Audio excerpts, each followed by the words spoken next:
말씀은 신약성경 히브리서 1장 3절입니다. 우리 같이 히브리서 1장 3절 말씀인데요. 1절부터 3절까지 함께 같이 읽겠습니다.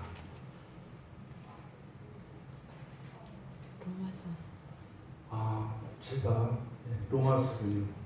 제가 날짜를 체크하겠습니다. 오늘 히브리서를 보겠습니다. 그렇지, 제가 로마서와 히브리서를 지금 제가 성경을 오늘은 히브리서를 보겠습니다. 금요일날 로마서를 설교하도록 하겠습니다. 네, 이런 일도 다 있네요. 자, 히브리서 1장 1절에서 3절까지 같이 읽겠습니다. 옛적에 선지자들을 통하여 여러 분과 여러 모양으로 우리 조상들에게 말씀하신 하나님이 이 모든 날 마지막에는 아들을 통하여 우리에게 말씀하셨으니 이 아들을 만유의 상속자로 세우시고 또 그로 말미암아 모든 세계를 지으셨느니라. 이는 하나님의 영광의 광채시요 그 본체의 형상이시라. 그의 능력의 말씀으로 만물을 붙드시며 죄를 정결하게 하는 일을 하시고 높은 곳에 계신 지극히 크신 이의 우편에 앉으셨느니라. 아멘. 마음이 로마서에서 히브리서에게 뺏겼네요. 너무 티를 내네요. 로마서는 이제 죄의 싸움에 대해서 설교하고 있고, 히브리서는 우리 주님에 대한 이야기를 하니까 저의 사심이 이 거룩한 성화의 일보다 주님의 영광을 노래하기를 바라는 그 연약한 목사의 속마음이 들켰습니다. 어쨌든 이 또한 하나님께서 오늘 또 그렇게 틀린 대로 하나님 은혜를 주실 것을 믿고 믿음으로 우리의 말씀을 받기를 바랍니다. 히브리서에서 지금 우리가 밝히고 있는 것 놀라운 이야기입니다. 놀라운 이야기입니다. 우리가 너무나 쉽게 이야기하는 입에 떠올리는 예수, 나를 구원하신 분, 또 그리스도 예수의 십자가, 그의 부활과 승천, 그리고 하늘 보좌에서의 영원한 통치, 그리고 다시 오실 예수, 그와 함께 참여할 첫째 부활의 소망, 그러함에도 불구하고 종말의 완성을 통하여 그 예정을 한치도 어김없이 이루신 그 하나님의 완전하심, 이게 사실은 우리 기독교의 큰 그림이지 않습니까? 그 가운데 지금 히브리서 1장 3절의 전반부에서 밝히는 것은 바로 2절에서 모든 세계를 지으신 것, 그러니까 그리스도로 말미암아 모든 세계를 지으셨다 하는 이 모든 세계가 영원이다, 이렇게 우리가 말씀드렸습니다. 그러니까 영원을 창조하셨다라고 하는 이것은 첫 창조와 구별되어지는 재창조에 대한 계시다. 이것을 우리말의 성경에서는 모든 세계라고 번역을 했지만, 그러니까 굳이 이것을 세계라고 번역한다면 새로운 세계인 것이에요. 계시록에서 이야기하는 새하늘과 새 땅입니다. 그런데 그 새하늘과 새 땅이 지금 창조 세계에 들어와 겹쳐 있는 예수 그리스도의 재림과 종말 사이에 임한 그 새 창조, 우리가 흔히 이것을 천년왕국이라고도 하고 천년기라고도 하는 바로 이것에 대한 계시를 지금 하고 있다. 그러니까 놀라운 일이죠. 그 예수, 이렇게 영혼을 창조하신 그 예수가 어떤 분이냐 하는 것을 3절에서 이렇게 설명하고 있습니다.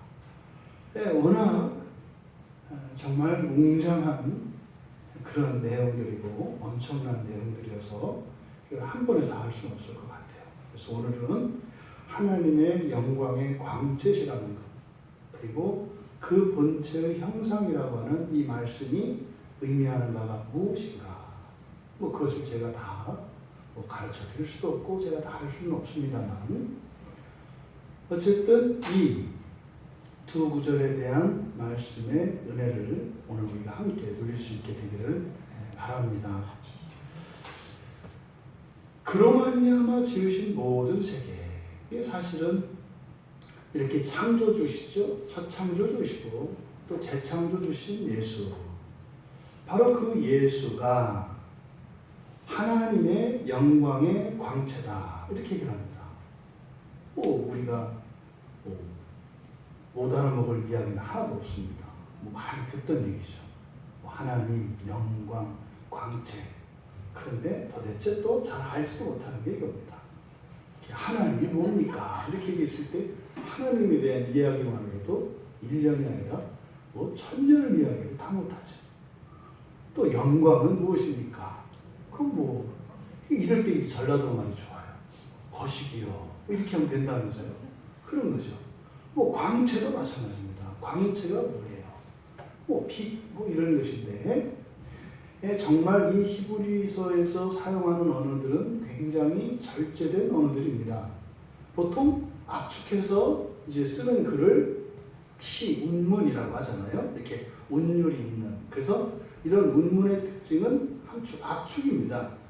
그래서 이런 편지글이나, 이제 이게 편지글이니까, 이건 산문에 속해요. 산문은 그냥 문장으로 쭉 나열하는 거다 말이죠. 근데 이 히브리서에 사용하는 이 어휘들과 문장들은 굉장히 시적입니다. 시적이라고 하는 것은 굉장히 압축해서 굉장히 언어들을 절제해서 사용하고 있다. 그러니까 이것을 그냥 다만 눈에 보이는 그것으로 읽어내서는 절대 이 히브리서에 담겨있는 그 놀라운 진리를 우리가 맛볼 수 없습니다. 그러면 예수 그리스도는 하나님의 영광의 광채다, 이렇게 얘기를 했습니다. 이 광채가 뭔가?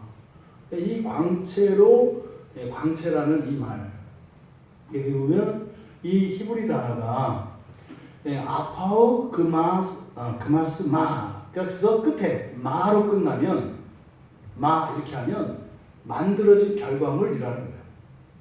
무엇으로부터 만들어진 결과물.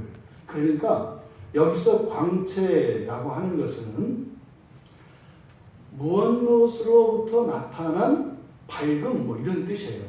그러니까 우리말로 이것을 굳이 표현한다면 밝음의 한 조각, 이런 뜻이에요. 이 광채라고 하는 것은. 그러니까 빛이 아니라 밝음입니다.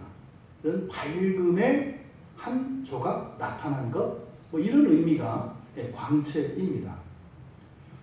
그러니까 보통 우리가 이렇게 구름이 구름 사이로 이렇게 햇빛이 비출 때, 그때 햇살 이렇게 줄기가 막 내려오지 않습니까?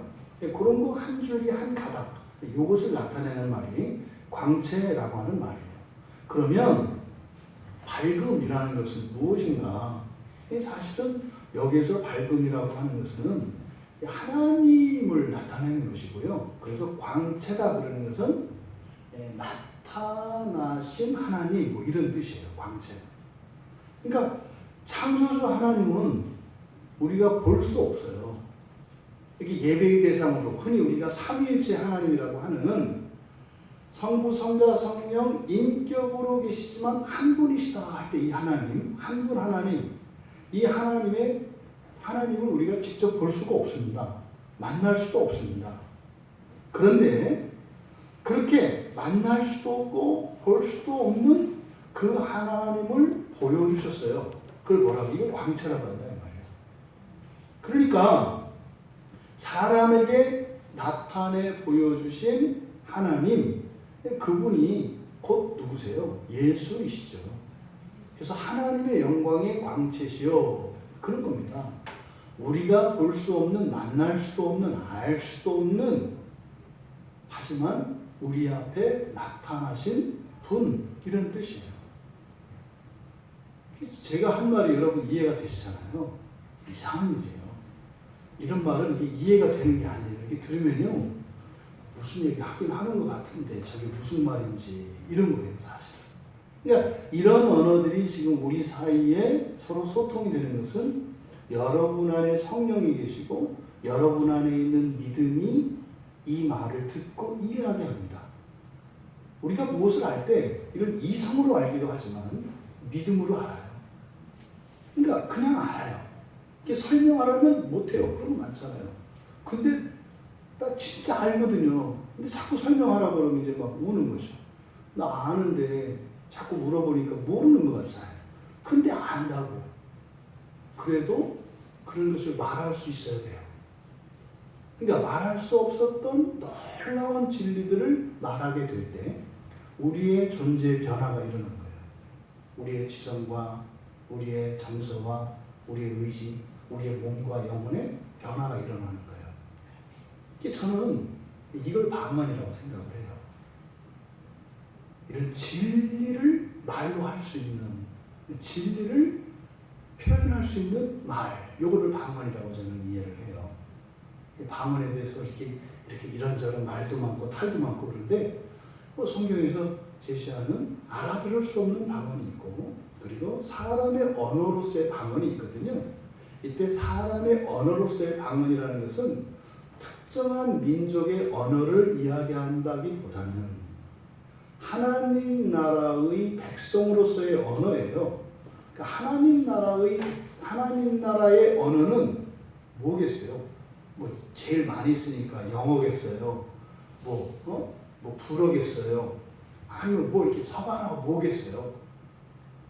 근데 이미 바벨탑 사건에서 그 이후로 혼잡해진 언어들이기 때문에 하나님 나라 언어는 그 언어가 아니에요. 그렇죠?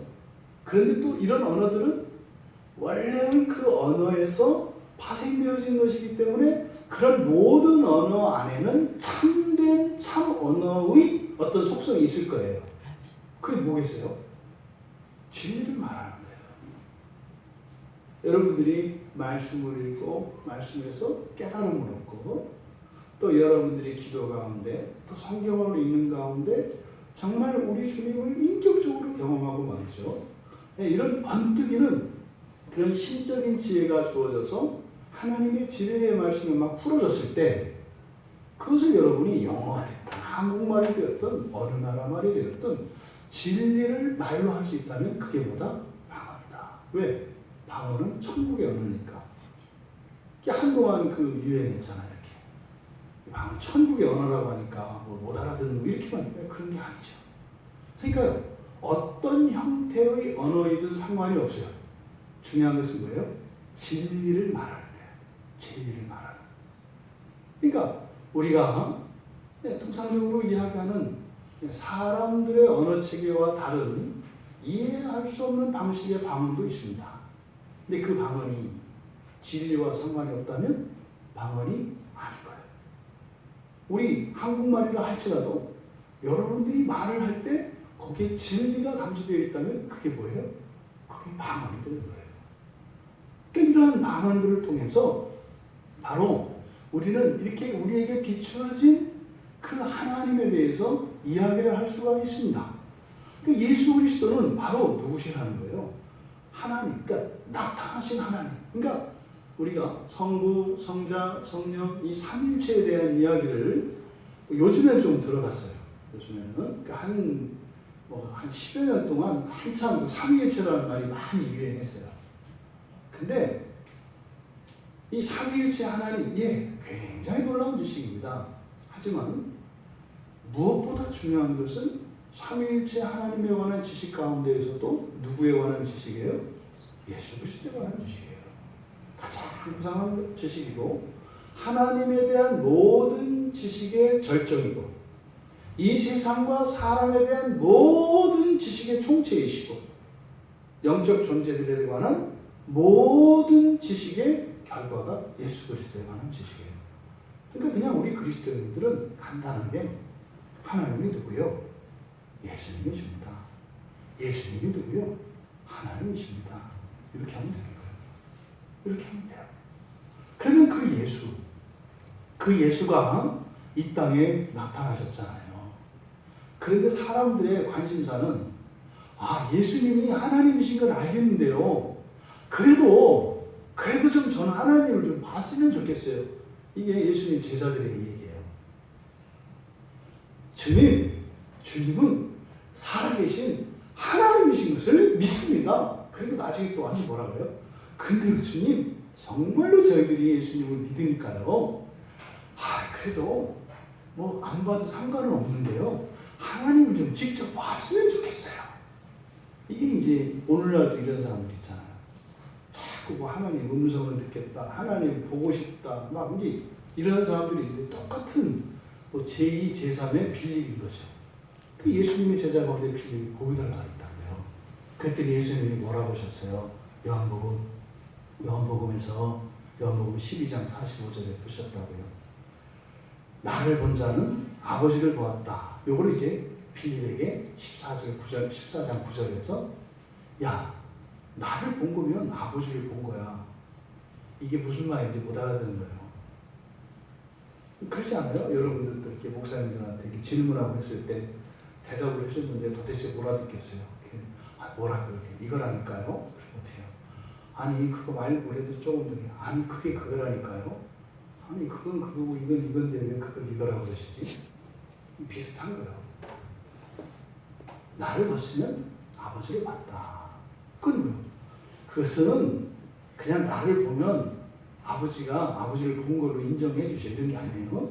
예수님은 아버지 그 자체 어떤 이 세상 가운데에서 나타내 주신 하나님이셨단 말이에요. 그게 예수님이시죠.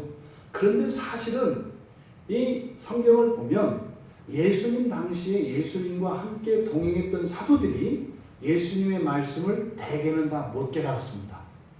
그래서 후에 이런 서신서들 안에서 예수님이 말씀하셨던 것을 이렇게 인용하는 경우들이 있어요. 이건 뭐예요? 깨달은 거예요. 깨달은 거예요. 이걸 방언이라고 한다고 그랬죠. 예수님으로부터 들어서 이미 알고 있었어요.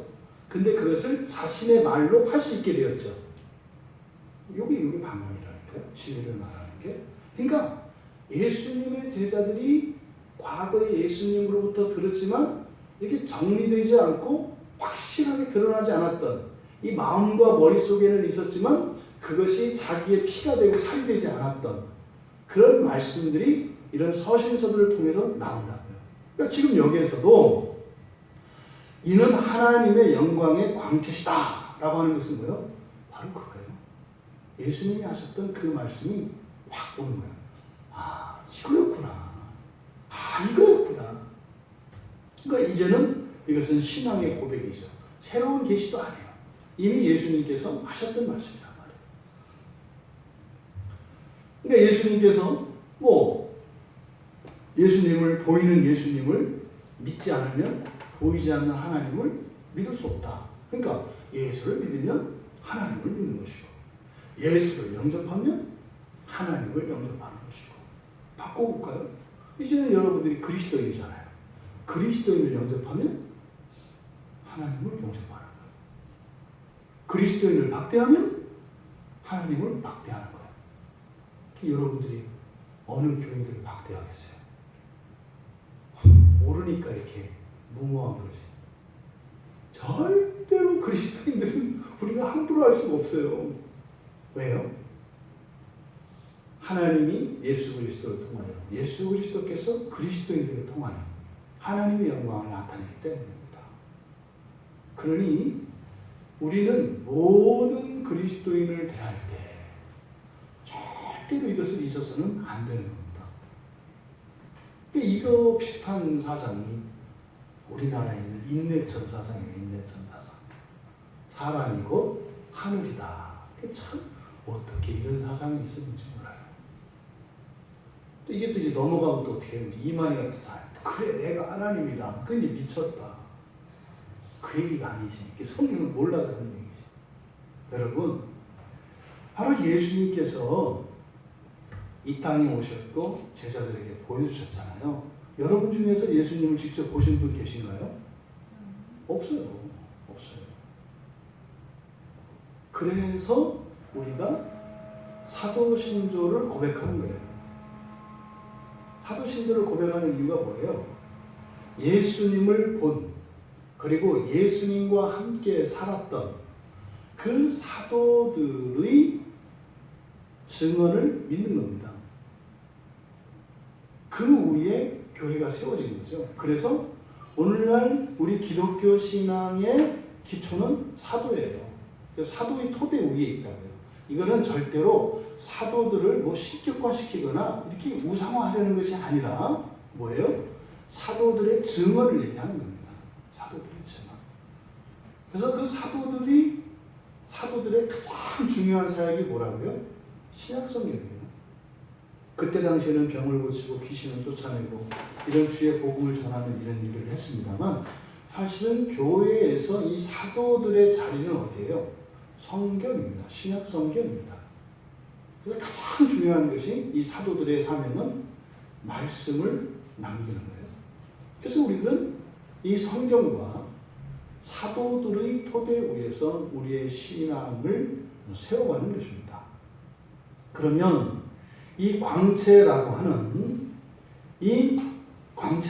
말이 구약에 무엇을 이제 나타낸 거냐? 그럼 구약에서는 이 광채를 나타내는 히브리어가 여러 가지가 있습니다. 근데 그 모든 이것을 압축해서 여기서 광채라고 하는 거예요. 그러니까 이제 그 초대교회에서도 자꾸 이제 혼란이 일어나는 게 뭐냐면, 신약 성경이 쓰여진 이 헬라어 그 단어가 가지고 있는 원래적인 의미가 있어요. 헬라 사람들이 사용하고 있는 그때 당시의 헬라 사전에 나와 있는 그 헬라어 단어의 의미가 있어요. 근데 이 신약 성경은 구약의 연속선상에서 쓰여지기 때문에 히브리어의 어휘들을 헬라어의 어휘로 바꾼다고요.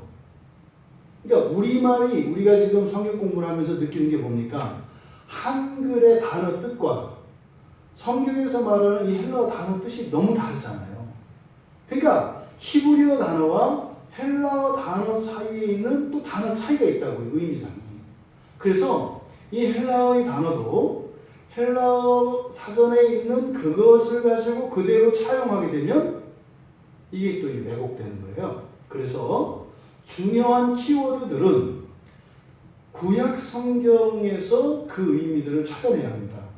그래서 이 광채라고 하는 이 말의 이제 히브리어의 단어들을 찾아보면 먼저 케렌이라는 말이 있습니다. 케렌. 이 케렌이라고 하는 말은 하박국 3장 4절에 보면 그의 광명이 햇빛 같고 광선이 그의 손에서 나오니, 이게 광선이라는 말이에요. 광선. 뭐 요즘에는 그 SF 같은 데 이렇게 보면은 광선총 뭐 이런 거 있잖아요. 빛이 나가는, 그러니까 한 줄기 빛 뭐 이런. 요게 이제 이 케렌이라는 말입니다. 근데 이게 뭐냐? 출애굽기 34장에서 모세가 시내산에서 하나님의 영광을 뵙고 나서 내려왔을 때 모세의 얼굴에 빛이 나잖아요. 그래서 그 출애굽기 34장에서는 29절과 30절, 35절에서 모세의 얼굴에서 빛나던 그 광채를 이 케렌이라는 말을 써요. 그러니까 이 출애굽기 34장에서는 그 모세의 얼굴에서 빛나는 게 어떻게 해요? 마치 이렇게 빗줄기가 이렇게 나오는 것처럼 묘사하는 거예요. 그냥 전부 환한 게 아니라, 이런 화광이 아니라 뭐예요? 이렇게 막 이게 빗줄기처럼. 원래 이 케렌이라고 하는 말이 뿔이라고 하는 말과 같은 어원을 가지고 있거든요. 그러니까 이렇게 뿔이 얼굴에 나 있는 대신, 뿔 대신 뭐가 있는 거예요? 빛이 이제 막 나오는 거죠. 이게 이제 케렌이라는 말입니다. 그리고 이제 조하라고 하는 말이 있어요. 이 조하라고 하는 것은 에스겔서 8장 2절과 다니엘서 12장 3절에서 쓰이는데, 이 조하가 말하는 이 광채의 특성은 밝음을 뜻해요. 그러니까 어둠과 대조되어지는 밝음. 이것을 나타내는 말이 조하입니다. 그리고 우리들이 제일 많이 아는 이 광채가 마오르, 창세기에서 맨 처음에 하나님께서 창조하셨던 광명체 있잖아요. 그리고 성소 안에서 밝히는 일곱 등잔대의 그 빛, 이게 이제 마오르거든요. 이게 마오르가 있고, 근데 이 마오르는 세상을 비추는 기능을 가진 광채예요. 이게 사명적인 광채라고요. 그러니까 케렌이나 이 조화는 그 광채의 특성, 성질을 나타낸다면 마오르라고 하는 것은 사명과 관계되어 있어요. 여러분들이 그러니까 세상에 빛이라 할 때 이때는 케렌이나 조화나 마오르 중에서 뭐겠어요? 마오르인 거죠. 대단하지 않습니까? 뭐 그냥 히브리 헬라 문제를 척척 풀어요. 대단한 거예요. 마오르. 너희들은 세상을 비추는 빛이라. 그러니까 어때요? 거울 보고 있으면 안 되는 광채예요. 그 광채는. 그 광채는 누구를 위한 광채예요? 세상을 위한 광채예요. 자기 만족을 위한 광채가 아니에요. 나는 구원받았다. 이게 아니에요. 여러분이 구원받은 그것을 세상 사람들에게 알려주기 위한 광채예요. 너희들의 세상의 빛이라고 하는. 그래서 구원받은 그리스도인들은 모두 다 사명이 있어요. 우리 오늘 선교사님 가지고 오셨는데 선교사님들만 이렇게 그 구원의 광채를 드러내는 게 아니라 여러분들이 일상에서. 그래서 뭐라 그래요? 여러분은 일상의 선교사입니다. 이런 말은 나쁜 말이라고 그랬죠? 선교사님이고 그냥 여러분들 그리스도인이에요. 자꾸 이렇게 세속화시키지 마라. 그러니까 뭐 선하게나 다 선교사 되려고 그러고. 아니 되든지 그것도 아니 되지도 않고 그걸 왜 붙이냐고. 제가 요즘 그 극동방송을 좀 이렇게 공격하거든요. 선교사님들 어떨지 몰라. 요즘 전파 선교사가 유행입니다. 한국에서 한 달에 10,000원이면 선교사가 줄 수 있어요. 너무 어이없어서 웃으시잖아요. 그러면은 선교사들 중에서도 전파 선교사는 될 수 없는 분들이 꽤 있을 거예요. 한 달에 10,000원씩 내야 되니까. 이게 지금 목사들이 세속화된 이후에 이제 선교사라고 하는 이 직분이 세속화되고 있어요. 심각하게. 자꾸 이렇게 선교사라는 말을 붙여요. 직장인들에게도. 여러분들은 직장 선교사입니다. 아니 그냥 그리스도인이라니까. 뭐 이렇게 자리를 탐하는지 몰라.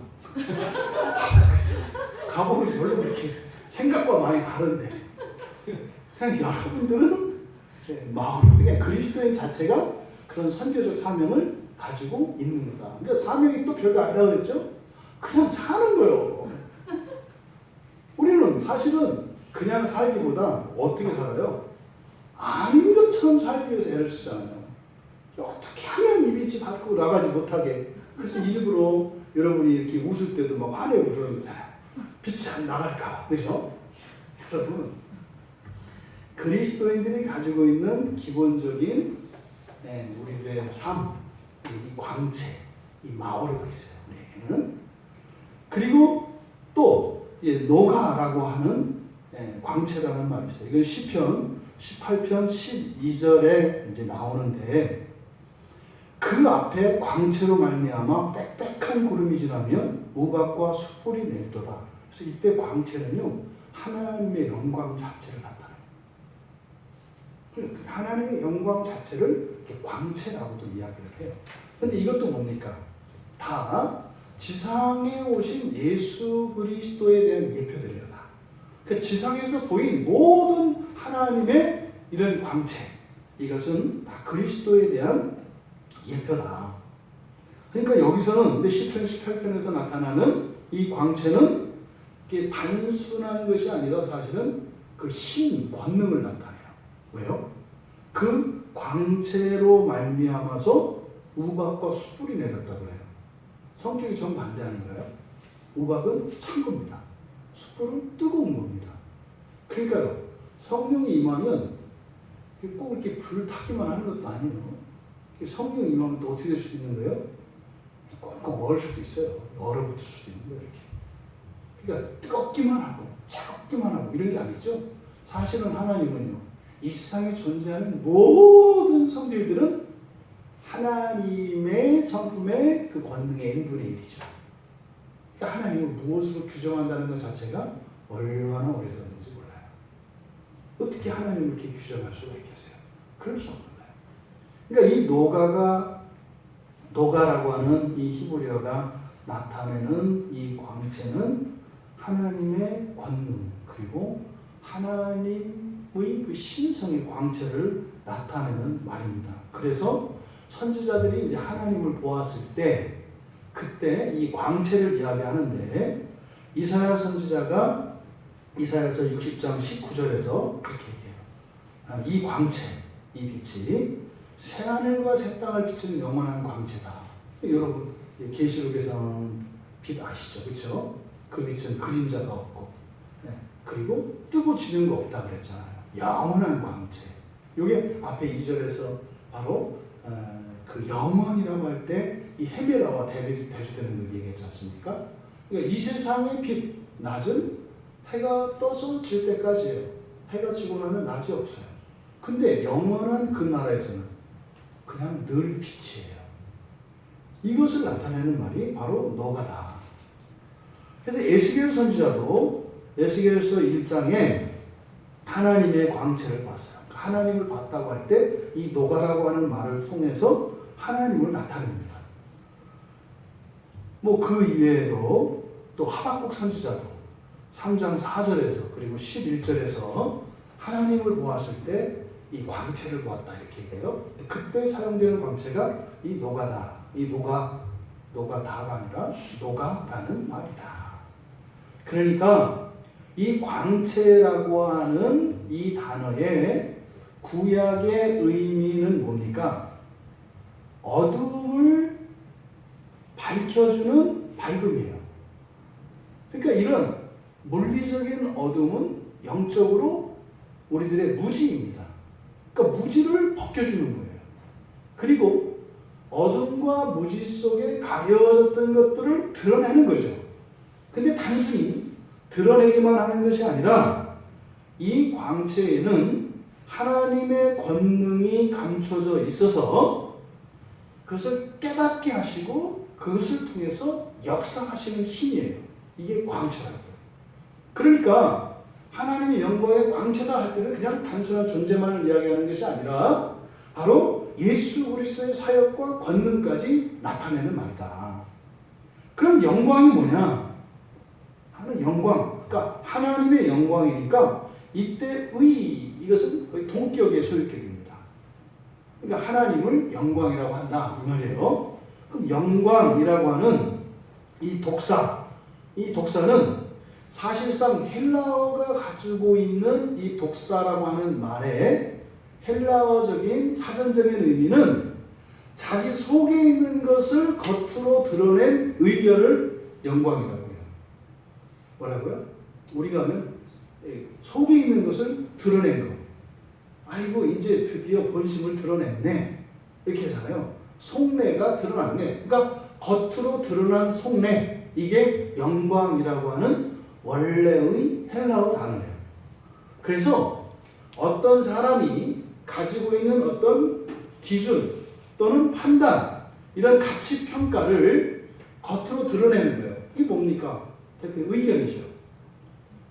의견이나 평가, 이런 것이 이게 원래 헬라어의 영광이라고 하는 독사라고 하는 말이에요. 그런데 이 독사라고 하는 말은 구약의 카보드의 번역어입니다. 그래서 히브리어에서 이 카보드라고 하는 이 말을 신약 성경에서는 독사라는 말로 번역을 하고 있어요. 그러니까 신약 성경의 이 독사라고 하는 우리말의 영광이라고 번역되어진 이 단어의 그런 구약적인 의미를 우리가 알아야 되겠죠. 그래서 이 구약의 영광이라고 하는 이 말은 어떤 장엄함을 나타냅니다. 탁월함을 나타냅니다. 그리고 이런 존엄성과 하나님의 은혜를 나타내는 말이 이 영광이라고 하는 말이에요. 그러니까 가장 고귀한 상태를 나타내는 게 영광이에요. 그러니까 이것은 헬라어적인 의미와 히브리적인 의미가 좀 다르죠. 그러니까 성경에 사용되는 영광은 다시 말해서 하나님의 속내를 드러낸 것으로 제한해서 사용하고 있다. 영광이라는 말은. 근데 원래 헬라어 말은 다른 사람에게도 다 쓸 수 있는 거예요. 그래서 이런 헬라어적인 의미와 구약의 히브리어적인 의미를 우리가 다 함께 알고 있어야 한다. 예수님께서 부활하신 이후에 엠마오로 가는 두 제자에게 딱 나타나셨던 사건을 여러분이 아실 겁니다. 그때 예수님께서 그 두 제자에게 말씀을 하세요. 고난을 받고 자기의 영광에 들어가야 한다. 고난을 받고 영광에 들어가야 한다. 영광은 뭐라고 했습니까? 가장 탁월하신 거라고 했잖아요. 존엄함이라고 했잖아요. 그런데 그 영광, 그 지극한 존귀함에 들어가는 반드시 거쳐야 하는 길이 뭐라고요? 고난이라고요. 그러니까 고난은 영광스럽죠. 고난 자체가 영광이 아니라 고난이 영광스러운 이유가 뭐예요? 고난을 통해서 영광에 이르기 때문에 고난이 영광스러워요. 절대 고난은 영광 아닙니다. 근데 고난은 영광스러워요. 왜? 주님께서 고난을 통하여 그 영광에 이른다고 말씀하셨기 때문입니다. 그래서 우리도요. 고난 싫어요. 하지만 영광스럽기 때문에 우리가 고난에 참여하는 것이죠. 또 이런 고난에 참여했을 때 그 고난으로 인해서 겪는 불편과 여러 가지 고통과 아픔들이 있습니다. 또 그로 인해서 우리 마음속에서 일어나는 부정적인 이런 역기능들이 많습니다. 하지만 그런 것을 어떻게 해요? 영광스럽게 바꿀 수 있는 것이죠.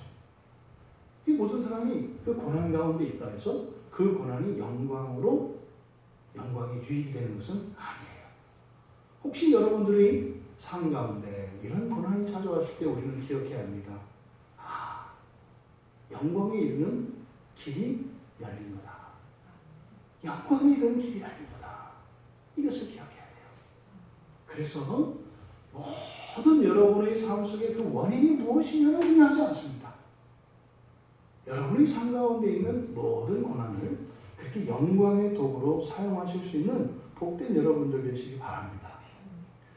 그러니까 이 하나님의 영광, 이 하나님의 지극하신 존귀함, 이것의 광채가 바로 예수 그리스도다. 그러면 구약에서 이 영광을 의미하는 이 가보드라고 하는 이 말이 가지고 있는 의미가 무엇인가? 첫째로는 부와 풍요입니다. 영광이 의미하는 첫 번째 의미는 뭐라고요? 부와 풍요. 다 여러분과 관련된 거니까 관심을 가지셔야 돼요. 영광이 가진 첫 번째 의미는 부와 풍요다. 이게 창세기 31장 1절에 사용되었는데 이거 우리말 성경에서는 찾아보세요. 제가 읽어드릴게요. 야곱이 라반의 아들들이 하는 말을 들은즉 야곱이 우리 아버지의 소유를 다 빼앗고 우리 아버지의 소유로 말미암아 이 모든 재물을 모았다 하는지라. 여기에 영광을 뭐라고 번역했을 것 같으세요? 그러니까 참 여러분들은 너무 저의 말에 설교자에게 집중을 하셔서 조금 전에 한 말을 다 까먹어서 생각이 안 나는 거예요. 재물과 부요 풍요라고 했죠? 재물이에요, 재물. 그래서 우리말 성경에 이것을 재물이라고 번역을 해놨어요. 소유로 말미암아 이 모든 재물을 모았다. 지금 라반의 아들들이 지금 푸념하는 거예요. 야곱을. 저게 뭐예요? 저 녀석이 우리 거를 다 가져가 버렸어. 이 얘기를 지금 하는데 뭐라고요? 아버지의 소유 그리고 모든 재물 이렇게 얘기한다고요. 그러니까 이 모든 재물이라고 번역되어진 이 단어가 영광을 이렇게 번역한 거예요. 그러니까 재물 이외에도 아버지가 맺고 있는 인맥, 신용 이런 거 있을 거 아니에요. 그 모든 것을 아우르는 것이 영광이라는 말이에요. 그러니까 여러분이 하나님의 영광을 누리고 있다. 그럼 뭐예요? 하나님의 연줄과 하나님의 이력과 모든 것을 다 가지고 있다는 거예요. 영광이라는 건 엄청난 거죠. 그러니까 이 영광의 첫 번째 부와 풍요, 두 번째 조건이나 이런 환경의 영광을 나타내는 게 있어요. 그러니까 조건이나 환경의 유익들을 나타내는 것. 창세기 45장 13절에 요셉이 형들에게 얘기해요. 형님들 가서 아버지한테 얘기해 주세요. 그러면서 내가 애굽에서 누리는 영화와 당신들이 본 모든 것을 내 아버지께 아뢰십시오. 그러니까 애굽에서 누리는 영화. 그러니까요. 그 요셉이 그 애굽에서 누리는 그런 모든 이런 것들을 나타낸다. 그러니까 뭐요? 이런 환경적인 것들을 또 영광이라고 해요. 그러니까 우리가 기도할 내용 가운데 하나님의 은혜를 구할 때 첫째, 우리의 본성의 변화를 위해서 기도합니다. 또요, 우리들의 환경의 변화를 위해서 기도합니다. 이게 하나님 나라가 이 땅에 임하는 거예요. 하나님 나라가 임한다는 것은 실제적으로 뭐예요? 여러분 존재의 변화예요. 물론 하나님의 그 주권의 통치가 실현되는 것을 의미합니다만 여러분 우리가 하나님 나라 들어간다는 것과 완전한 하나님 자녀 된다는 것이 동일한 의미라는 거 아시죠? 그러니까 하나님 나라가 이 땅에 오기를 구하는 그것의 또 한 측면은 뭐예요? 우리들의 존재의 완성 그리고 우리들의 환경의 완전한 변화입니다. 그러니까 이 두 번째로 영광이 이런 조건과 환경과 관련된다. 세 번째로는 신분과 지위의 지극히 높음을 영광이라고 합니다. 그러니까 민수기 24장 11절에 보면 이건 이제 발람 선지자에게 이제 한 말인데 그대는 이제 그대의 곳으로 달아나가 내가 그대를 높여 심히 존귀하게 하기로 뜻하였더니 여호와께서 그대를 막아 존귀하지 못하게 하셨다. 이때 존귀라고 하는 이것은 바로 뭐예요? 이 발람 선지자를 발락이 데려다가 이스라엘 백성들을 저주하는 데 써먹으려고 그랬고 그렇게만 하면 모든 권세와 부를 다 주려고 했다는 거죠. 이것을 존귀하게라고 번역한 거예요. 그러니까 여러분들이 이 세상 가운데에서 영광스럽다라고 하는 것은 뭐예요? 이런 신분과 이런 지위가 올라가는 거예요. 그러니까 회사에서 과장이 있고 부장이 있으면 누가 더 영광스러워요? 부장이 영광스러운 거예요. 이것이 영광의 또 다른 의미입니다. 그리고 네 번째로 존경과 명예 그리고 이런 평판과 인격을 나타내는 말이 이 영광이에요. 그러니까 아주 존경을 받고 아주 명예롭고 아주 평판이 좋고 아주 훌륭한 인격을 가지고 있는 것 이걸 뭐라 그래요? 영광스럽다 이렇게 얘기한단 말이에요. 잠언 21장 21절에 보면 공의와 인자를 따라 구하는 자는 생명과 공의와 영광을 얻느니라. 이때 영광이 의미하는 말은 바로 그거예요. 이 세상에 사람들이 그렇게 되고자 추구하는 성인 군자가 되는 것, 위인이 되는 것, 또 우리가 일반 세상에서 말하는 성인이 되는 것, 이게 바로 뭐예요? 영광이다. 그러니까 이 영광에 대한 이 네 가지의 의미, 이것은 지금 뭘 얘기하려고 하는 걸까요? 지금 예수 그리스도에 대해서 하나님의 영광의 광채시오 이렇게 얘기하셨거든요. 이게 지금 얘기하려고 하는 게 뭘까요? 이 세상에서 누리는 또 누릴 수 있는 또 누릴 수 있었던 또 누릴 수 있게 될 그러니까 이 세상의 시작부터 끝까지 타락한 이후로부터 예수님이 다시 오시는 그날까지 모든 세상 모든 세대 모든 곳에서 사람이 누릴 수 있는 좋은 것들이에요. 모든 좋은 것들 그 좋은 것들의 지극함 이게 누구라는 거예요? 예수라는 거예요. 여러분이 그렇게 좋아하는 돈보다 더 가치 있는 게 누구예요? 예수라는 거예요. 여러분들이 그렇게 추구하는 건강보다 더 지극한 건강이 예수라는 거예요. 여러분들이 추구하는 그 아름다움보다 더 지극한 아름다움이 누구라는 거예요? 예수라는 거예요. 여러분들이 갖고자 하는 모든 권력보다 더 강한 권력이 예수라는 거예요. 지금 여기서 예수님이 하나님의 영광의 광채시오 라고 하는 것은 그냥 예수는 이런 분이다, 제3자에 대한 이야기를 하는 것이 아니라 이 세상에서 부와 명예와 행복과 이런 모든 좋은 것이라고 여겨지는 그것을 추구하며 살아가는 사람들에게 그 모든 것을 동시에 이룰 수 있는 것이 무엇인지를 가르쳐 주는 거예요. 우리가 할 때 꽁 먹고 안 먹고 님도 보고 꽁도 타는 거, 이게 뭐라는 거예요? 예수. 이게 예수라는 거예요. 그러니까 이것은 그냥 이렇게 추상적이고 이런 관념적인 지식을 이야기하는 게 아니에요. 여러분은 이 한 주를 무엇을 추구하며 하셨어요? 오늘 하루 여러분들이 소원했던 뭐 있지 않겠습니까? 그것의 마지막 극한이 누구라는 거예요? 예수라는 거예요.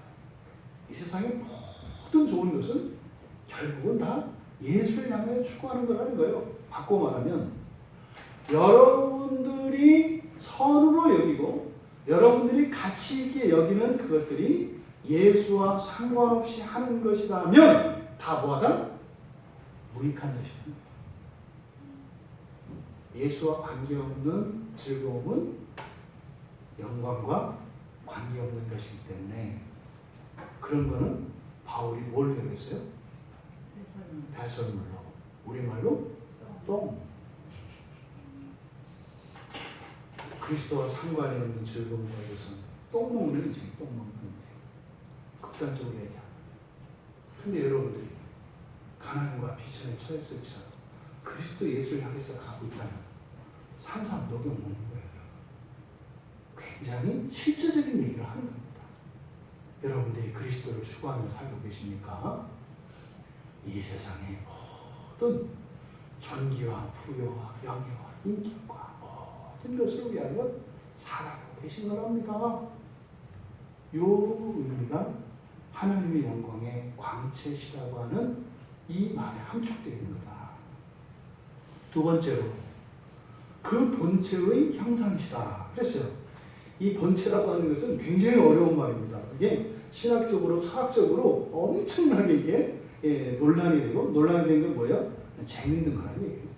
왜? 답이 없어. 답이 없으니까 다 얘기하면 말이 돼. 그래서 이렇게 그래서 이건 뭐 우리 신학 안에서도 굉장히 논쟁이 있는 말이에요. 휘포시타시스라고 하는 이 본체라는 말, 이 본체라고 하는 이 말을 그냥 우리가 이해하기 쉽도록 이야기한다면 그것이 그것되게 하는 것, 이게 본체예요. 그것이 그것되게 하는 것. 그러니까 뭐요? 그것이 없으면 그것이 아닌 것. 이거요. 종종 우리가 사람들을 뭐예요? 이 짐승만 또 못한 인간아 이러잖아요. 그 뭐예요? 보통 인간성이라고 하죠. 그러니까 인간이 인간성을 버리면 어떻게 된다고요? 인간 밑에 짐승이 되는 게 아니라 짐승보다 못하게 돼요. 사람이 잘못하면 안 되는 이유가 그거예요. 잘못하면 다음 단계로 내려가는 게 아니라 맨 밑으로 내려가요, 사람은. 근데 잘하면 어떻게 돼요? 바로 윗단계로 올라가는 게 아니라 그 위로 올라가요. 그러니까 이런 기회와 위험이 동시에 주어진 존재가 인간이라는 존재예요. 없어요. 피조세계에 이렇게 이런 자신의 본질을 뛰어넘을 수 있기도 하고 자기의 이런 본체를 잃어버릴 수도 있는 이런 선택의 기회가 주어진 존재는 인간밖에 없어요. 그래서요? 동물보다도 못한 존재가 될 수 있고 천사보다 뛰어난 존재가 될 수도 있는 것이 바로 사람이에요. 그러니까 우리가 인간성이라고 할 때는 인간의 바로 본체를 그렇게 얘기하죠. 인간의 인간됨. 이게 본체라는 말이에요. 그러니까 모든 존재가 존재되게 하는 것, 이게 본체라는 말인데 여러분 이 말을 들으니까 이 본체라는 말하고 성경에 무엇과 이렇게 관계되지 않아요? 연결되지 않으세요? 이 본체라는 말의 설명을 드리니까 출애굽기 3장에서 여호와께서 계시하실 때 뭐예요? 나는 스스로 있는 자다. 그러니까 바로 여호와 하나님께서 모세에게 나는 스스로 있는 자다라고 하는 계시에서 알 수 있는 것은 단지 하나님에 대한 소개일 뿐만 아니라 뭐라는 거예요? 모든 존재의 원인이 되시고 바로 모든 존재의 주 되심을 계시해 주신 것이죠. 그러니까 하나님의 하나님 되심은 바로 이 본체를 나타내는 말이에요. 그러니까 이 본체라는 말은 1차적으로 하나님을 의미하는 겁니다. 하나님. 왜요? 이 세상이 있기 전에 존재하는 것은 누구밖에 없었어요? 하나님밖에 안 계세요. 그러니까 본체라는 말은 사실은 하나님이세요. 근데 그 이후로 하나님의 창조 이후에 피조되어진 모든 피조물들의 그것이 그것 되게 하는 그것을 우리가 본체라고 이야기하는 거죠. 그러면 이 세상에 있는 모든 존재들의 본체를 합하면 누가 돼요? 그게 하나님 되는 거예요. 그게 하나님 되는 거예요. 근데 여기서 지금 하나님의 본체의 형상이라고 했단 말이에요. 그러니까 이 본체라는 것은 이 세상에 존재하는 모든 것의 기초예요. 그러니까 본체가 사라지면 다 없어지는 거예요. 하나님이 없으면 다 없는 거예요. 그리고 형상이라고 했어요. 이 형상이라고 하는 말은 원래는 이게 뭐죠? 이게 조각을 할 때 조각 칼 있지 않습니까? 이런 것을 새기는 도구가 원래 형상이라는 말이에요. 그런데 또 이 형상이 가지고 있는 것은 새겨진 거죠. 이렇게 새겨진 문양들을 또 형상이라고 해요.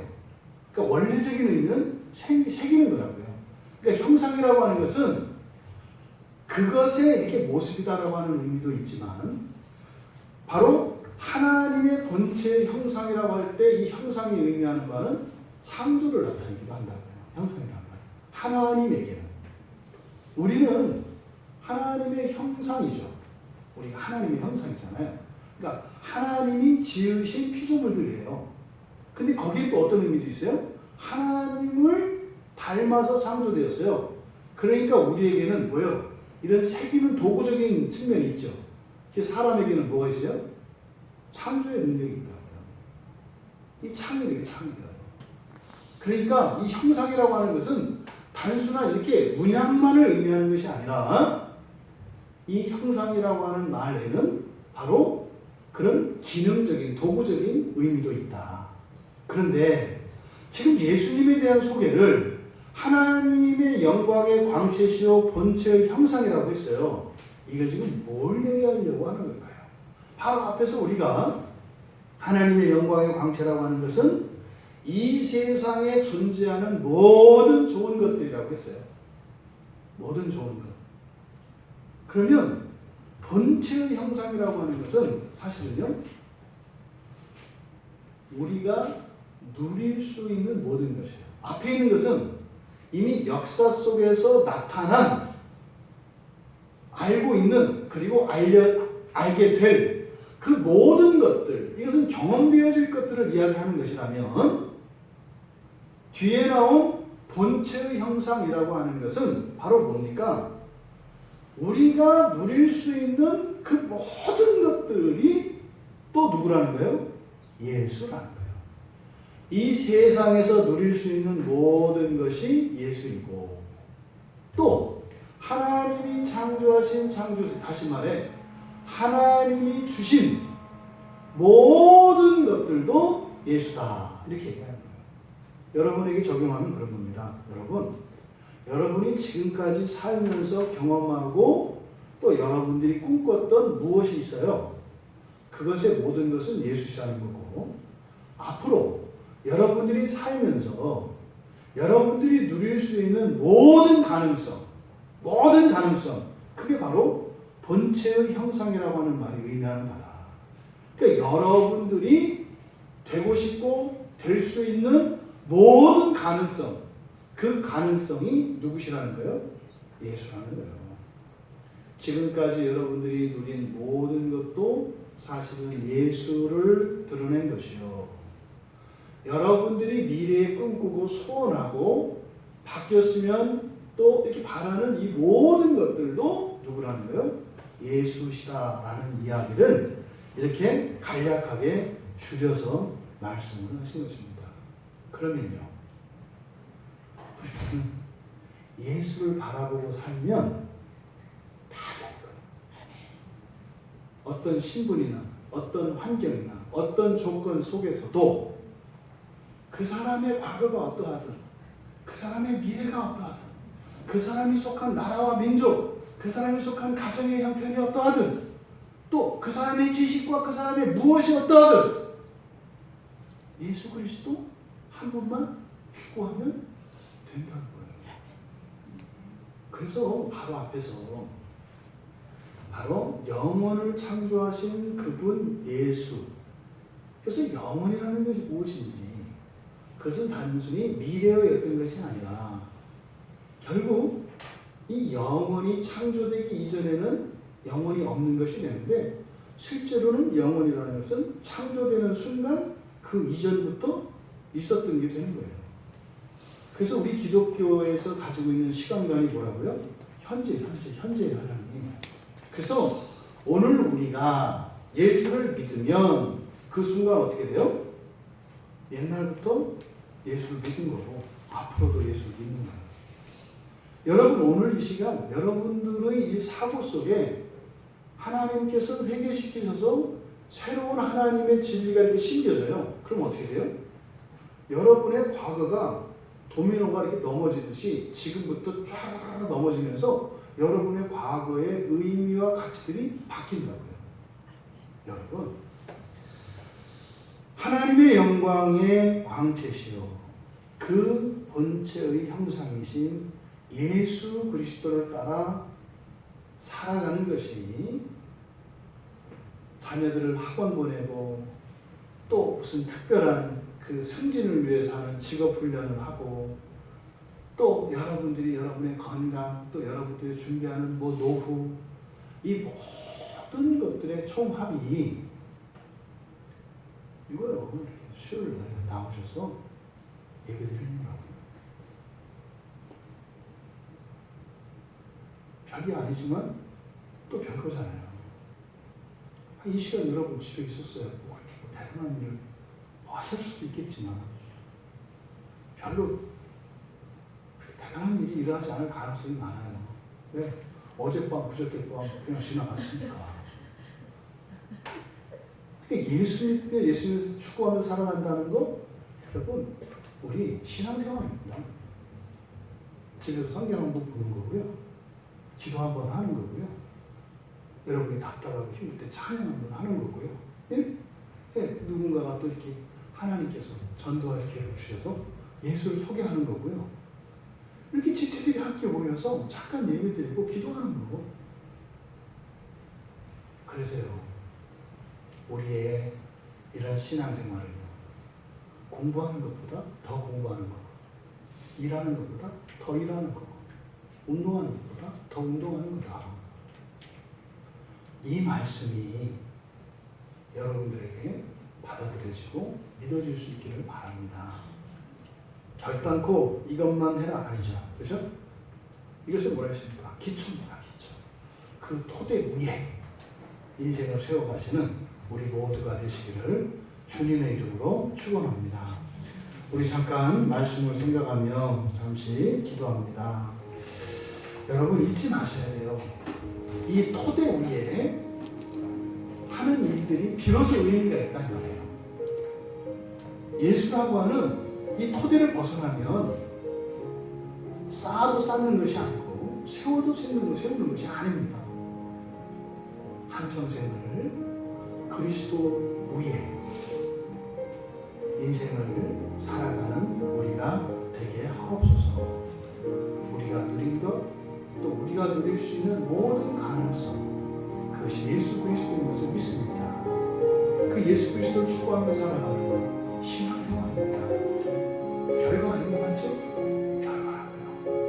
하나님, 그리스도인의 영광을 주신 것 감사하고, 소홀히 하였던, 또 너무 평가절하했던 이런 신앙생활에 이제 그게 그 참된 가치를 알게 하시고, 그리스도인으로 살아가는 은혜를 내려달라고 우리 같이 기도합니다.